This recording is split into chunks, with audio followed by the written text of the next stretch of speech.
శ్రీమాత్రే నమ. జై గురు దత్తాత్రేయ నమ. ఈ వీడియోలో మనం మార్చి 1వ తారీఖు నుంచి 31వ తారీఖు మధ్యలో జరగబోయే మాస ఫలితాలు మేషరాశి వారికి ఏ విధంగా ఉంటాయో తెలుసుకునే ప్రయత్నం చేద్దాం. మేషరాశి వారికి ఈ నెల ప్రారంభంలోనే 4 గ్రహాలు వ్యయస్థానంలో ఉండగా ఈ నెల ప్రారంభమైంది. అయితే అదృష్టవశాత్తు 2 గ్రహాలు లాభస్థానమందు, మరొక శుభగ్రహం ధనస్థానమందు వ్యవహరించడం వల్ల ఇంచుమించుగా ఈ నెలంతా కూడా ఆదాయం, ఖర్చులు, బాధ్యతలు వీటి మీదే జాతకం ఆధారపడి ఉండడం జరుగుతూ ఉంటుంది. 12వ స్థానంలో ఉన్నటువంటి గ్రహాలు ఎప్పుడూ కూడా జాతకుడు నుంచి అవుట్ గోయింగ్ మనీ, ఖర్చులు, బాధ్యతలు, నష్టాలు, రోగాలు ఇవన్నీ కూడా తెలియజేస్తూ ఉంటాయి. అయితే ముందుగా ఇంచుమించుగా మనకి మార్చి 14వ తారీఖు వరకు రవి ఏకాదశ స్థానమందు సంచరించడం జరుగుతుంది. సో ఎవరి జన్మజాతకంలో అయినా ఏకాదశ స్థానంలో రవి ఉన్నప్పుడు జాతకంలో ఉన్నటువంటి మిగతా గ్రహాలు కూడా సహకరించడం జరుగుతూ ఉంటుంది. అంటే ఎప్పుడు రవి అన్నది గ్రహరాజు అవటం వల్ల మరి ఒక రాజు ఒక చోటకి వెళ్ళినప్పుడు మిగతా మంత్రివర్గం అంతా కూడా రాజుగారు ఏం చెప్తే, ఏమి ఇమ్మంటే అది ఇవ్వడానికి రెడీగా మిగతా యంత్రాంగం అంతా ఉన్నట్టే మరి మొదటి 15 రోజులు కూడా జాతకుడికి ఏంటంటే ప్రభుత్వ వనరుల ద్వారా ఆదాయం వచ్చే అవకాశం ఉంది. ప్రభుత్వ పథకాలు మీకు అనుకూలంగా ఉంటాయి. మరి ఏదైనా మీరు ఒక పదవి కోసం కానీ, ఒక నామినేటెడ్ పోస్టుకు కానీ వారసత్వంగా మీకు ఏమైనా ప్రభుత్వం ద్వారా రావలసి ఉన్నా, పెద్దవారి ద్వారా రావలసి ఉన్నా, లేదంటే మీ యొక్క కట్నంగా కానీ అత్తంటి వారి నుంచి కానీ రావలసి ఉన్న ఈ సమయంలో రావడం జరుగుతూ ఉంటుంది. ఒక విధంగా రవి ఈ రాశి వారికి పంచమాధిపతి అవ్వటం వల్ల మీ యొక్క సంతానానికి మీలో ఉన్నటువంటి టాలెంట్కి తగిన గుర్తింపు రావడం జరుగుతుంది. ఒకవేళ మీరు ఏదైనా సంతానానికి ఏమైనా మీ పిల్లలకి ఏమైనా ఉద్యోగం రావాలని కోరుకున్నా, వారికి ఏమైనా మంచి అవకాశాలు రావాలని కోరుకున్నా, ఉద్యోగంలో ప్రమోషన్ రావాలన్నా కూడా మీకన్నా మీ యొక్క సంతానానికి ఎక్కువ లాభసాటిగా ఈ గ్రహస్థితి అనుకూలంగా ఉండడం జరుగుతుంది. శనితో కలిసి ఉన్నటువంటి రవి ఏకాదశ సంచారం వల్ల శని భగవానుడు మీకు దశమాధిపతి కూడా వృత్తి స్థానాధిపతి అవటం వల్ల ఈ 2 గ్రహాల కలయిక మీరు కొత్తగా నిరుద్యోగులైన వారు ఉపాధి అవకాశాల కోసం ప్రయత్నం చేస్తున్నా, ప్రభుత్వ ఉద్యోగం కొరకు ప్రయత్నం చేస్తున్నా మీకు లభించే అవకాశం ఉంది. లేదంటే ఒక అధికారంలో ఉన్నటువంటి ప్రభుత్వ ఉద్యోగులు కానీ రాజకీయ నాయకుల ద్వారా మీకేమైనా లబ్ధి పొందాలని ఉన్నా ఈ సమయంలో మీకు ఈ మార్చి 14వ తారీఖు లోపల లభించే అవకాశం ఉన్నది. ఇక మనకి ఈ మార్చి 14 తర్వాత ఏంటంటే రవి ద్వాదశ స్థానంలోకి ప్రవేశించడం జరుగుతుంది. 12 అంటే మనకి ఖర్చులు అనుకున్నాం కదా.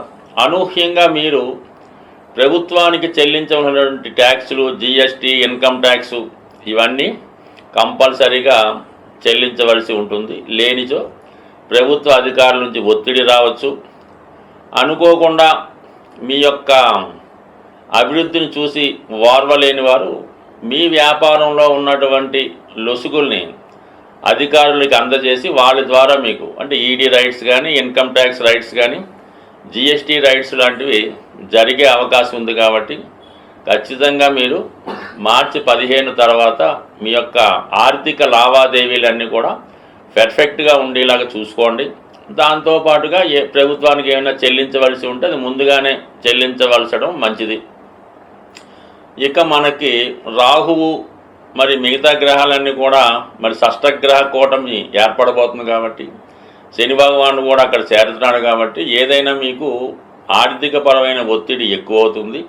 అయితే అదృష్టవశాత్తు భాగ్యాధిపతి మీకు ధనస్థానంలో ఉండడం వలన మీ యొక్క దైవబలం అయితేనే, మీ పెద్దవారు చేసుకున్న పుణ్యఫలం అయితేనే ఒక గొప్ప సంపద మీకు రావడం జరుగుతుంది. అది మీ వాక్చాతుర్యం వల్ల, మీ పుణ్యం వల్ల, మీ కుటుంబ సభ్యుల పుణ్యం వల్ల ఒక విధంగా కుటుంబ ఆస్తి పెరుగుతుంది, కుటుంబ సభ్యుల సంఖ్య పెరుగుతుంది, మీ మాటకు విలువ పెరుగుతుంది. కాబట్టి ఏది ఏమైనా మేషరాశి వారు ఈ మార్చి నెలలో ఏదో ఒక విలువైనటువంటి ఎసెట్స్ సమకూర్చుకోవడం జరుగుతుంది. అలాగే పుణ్య కార్యక్రమాల కొరకు, ధర్మ కార్యక్రమాల కొరకు కొంత ధనాన్ని వెచ్చించవలసి ఉంటుంది. అలాగే అనవసరమైనటువంటి వ్యక్తుల కొరకు, అలాగే రహస్యపరమైనటువంటి ఖర్చులు, waste of money, black money రూపంలో చెల్లించడం, ఇతరులకు ఏదన్నా అపాత్రదానం చేయడం, కొన్ని వ్యసనాలకు కూడా మనీ వేస్ట్ చేయడం కూడా జరుగుతూ ఉంటుంది. అది తప్పనిసరిగా కొన్ని సందర్భాల్లో ఏదో విధంగా మీరు సంపాదించిన ధనం ఈ విధంగా వేస్ట్ అవ్వడం జరుగుతూ ఉంటుంది. కాబట్టి ఏదైనా ఖర్చుల విషయంలో అవుట్ గోయింగ్ మనీ ఎక్కువగా ఉంది. ఆదాయ వనరులు వచ్చినప్పటికి కూడా ఆదాయం కన్నా ఖర్చు ఎక్కువ కనబడుతుంది. కాబట్టి ఆర్థిక క్రమశిక్షణ ఇంపార్టెంటు, ఫైనాన్స్ ప్లానింగ్ ఇంపార్టెంటు.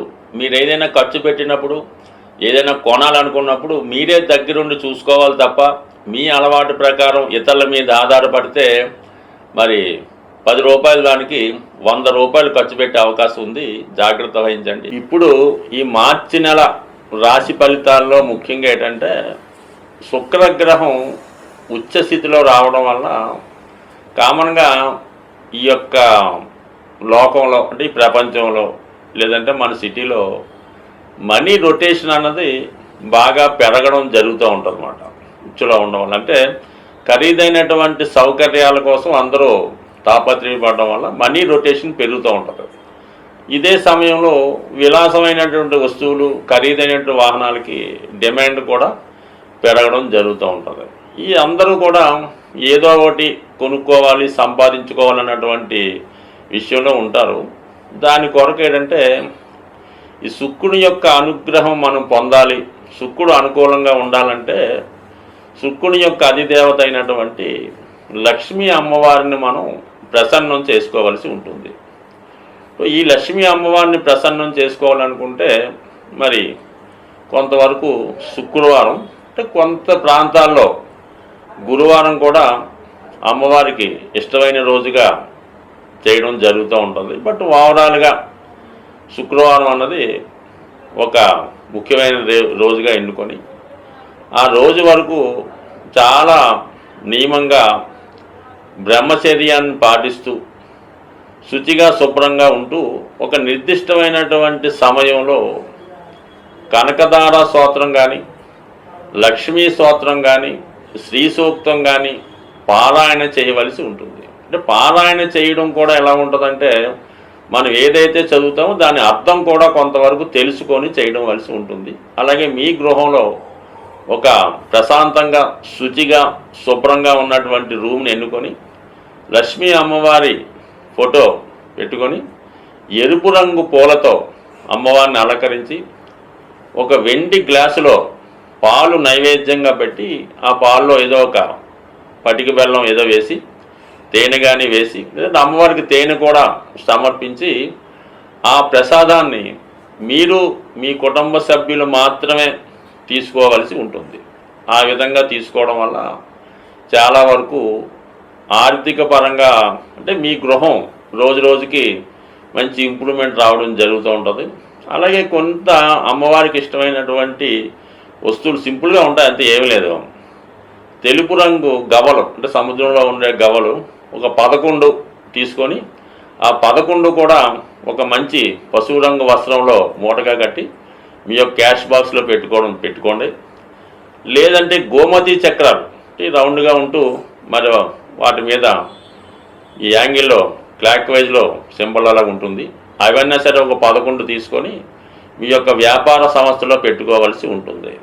ఈ విధంగా చేసుకోవడం వల్ల సాధ్యమైనంత వరకు మీకు ధనయోగం కలవాలంటే శుక్రవారం రోజు పులుపు అన్నది నిషేధించడం మంచిది. అంటే పులుపుతో చేసిన వస్తువులు అవి తినకుండా మీరు ఆ రోజు నియమంగా ఉండడం వల్ల చాలా వరకు అభివృద్ధి అవకాశం ఉంది. బట్ అలాగే మీ గృహంలో ఒక కలశం అంటే చెంబు, కొన్ని ప్రాంతాల్లో కలశం అంటారు, అది రాగితో తయారు చేయనటువంటి కలశాన్ని తీసుకొని దాని నిండా సమృద్ధిగా శుభ్రమైనటువంటి వాటర్ వేసి అందులో కొద్దిగా పసుపు ఉంచి, వీలైతే పీచుతో ఉన్నటువంటి కొబ్బరికాయ ఒకటి ఆ కలశం మీద ఉంచి ఇంచుమించుగా వారం అంతా కూడా దాన్ని జాగ్రత్తగా ఉంచి మళ్ళీ నెక్స్ట్ వీక్ కొత్తది పెట్టుకోవడం వల్ల అది ధనాకర్షణ యంత్రంగా మారి మీ యొక్క వ్యాపార సంస్థను కానీ మీ గృహాన్ని కానీ చాలా వరకు ముందుకు తీసుకెళ్తుంది. అయితే ఇటువంటి కలశం పెట్టుకున్నప్పుడు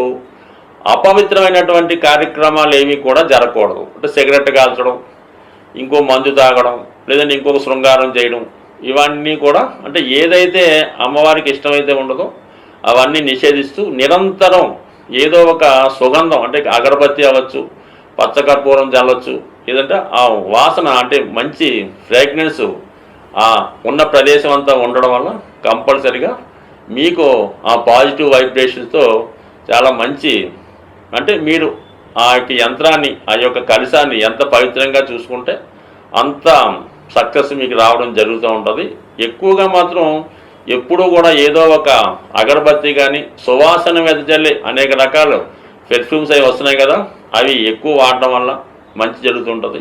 అంటే చాలా వరకు అంటే వ్యక్తిగతంగా మీరు కూడా పరిశుభ్రంగా అంటే కామన్గా రోజుకి 2 సార్లు స్నానం చేస్తూ ఎక్కువగా స్ప్రేలు సెంట్లు వాడటం వల్ల అంటే ఒక ఐడెంటిటీ, ఒక శుచి శుభ్రత మీలో కూడా ఉండడం వల్ల కామన్గా అక్కడ అమ్మవారి స్థిర నివాసం ఏర్పడి ఉండడం జరుగుతుంది. స్వస్తి.